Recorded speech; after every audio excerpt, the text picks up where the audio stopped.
70 साल तक कश्मीर के लोकतंत्र को ये 3 परिवारों ने बांध कर रखा।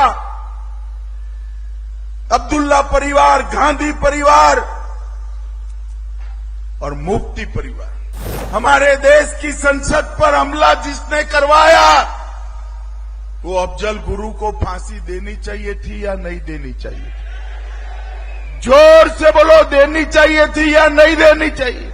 ये एनसी कांग्रेस कहते थे, अभी बोले हैं कि अफजल गुरु को फांसी नहीं देनी चाहिए। उमर अब्दुल्ला साहब, आप बिरयानी खिलाते रहिए, जो आतंक फैलाएगा उसका जवाब फांसी के तख्ते पर ही दिया जाएगा।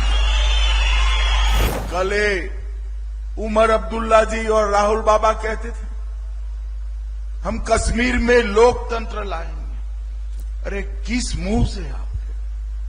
70 साल तक कश्मीर के लोकतंत्र को ये 3 परिवारों ने बांध कर रखा। अब्दुल्ला परिवार, गांधी परिवार और मुफ्ती परिवार। मुझे बताओ भाइयों बहनों, अब आपके यहां पंच सरपंच भी है, ब्लॉक के चुनाव भी हुए, जिले के चुनाव भी हुए, पहले होते थे क्या? जोर से बोलो, होते थे? मोदी जी ने 40,000 जनप्रतिनिधियों को लोकतंत्र का फायदा पहुंचाने का काम हमारे नेता नरेंद्र मोदी जी। ये 3 परिवारों ने अपने चट्टे बट्टे को टिकटें देकर सिर्फ 87 विधायक बनाए। हमने 30,000 से ज्यादा पंच, सरपंच, तहसील पंचायत, जिला पंचायत बनाई और इन्होंने जो भ्रष्टाचार की गंगा बनाई थी उसको नीचे तक से सफाई करने का काम नरेंद्र मोदी जी ने किया। भाइयों बहनों, अभी मेरा हेलीकॉप्टर यहां उतरना था, उतर नहीं पाया।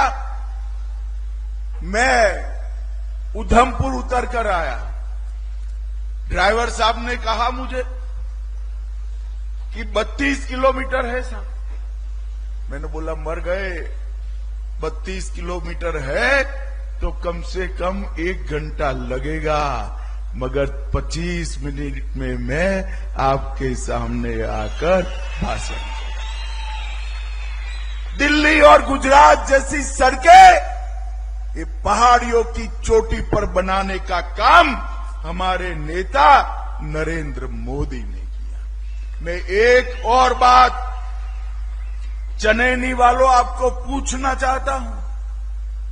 हमारे देश की संसद पर हमला जिसने करवाया वो अफजल गुरु को फांसी देनी चाहिए थी या नहीं देनी चाहिए? जोर से बोलो, देनी चाहिए थी या नहीं देनी चाहिए? ये एनसी कांग्रेस कहते थे, अभी बोले हैं कि अफजल गुरु को फांसी नहीं देनी चाहिए। उमर अब्दुल्ला साहब, आप बिरयानी खिलाते रहिए, जो आतंक फैलाएगा उसका जवाब फांसी के तख्ते पर ही दिया जाएगा। ये पत्थरबाजों को छोड़ना चाहते हैं, टेररिस्टों को छोड़ना चाहते हैं। मैं आज बता देता हूं, ये ख्वाब छोड़ दीजिए उमर अब्दुल्ला जी। किसी को छोड़ने का काम आपका नहीं है, अदालतों का है। और हमने धाराएं ऐसी लगाई है कि अब कोई पत्थर चलाने की हिम्मत नहीं करता, हिम्मत नहीं। भाइयों बहनों, आज मैं यहां आया हूं तब भारत के पूर्व गृह मंत्री हमारे शिंदे साहब अभी महाराष्ट्र में एक जगह पे बोले कि मैं देश का गृह मंत्री तो था, परंतु मुझे लाल चौक जाने में डर लगता था। इस देश का पूर्व गृह मंत्री कहता है कि मैं गृह मंत्री था और लाल चौक जाने में डर लगता था। कोई बात नहीं, आप डरते थे, कोई बात नहीं। शिंदे साहब, पोते पोतियों को लेकर आ जाइए, बुलेट प्रूफ गाड़ी का भी जरूरत नहीं है। लाल चौक अब सबके लिए। लाल चौक में तिरंगा फहराने के लिए संघर्ष करना पड़ता था। आज हर घर तिरंगा का कार्यक्रम हमारे जम्मू कश्मीर में सफल होता है।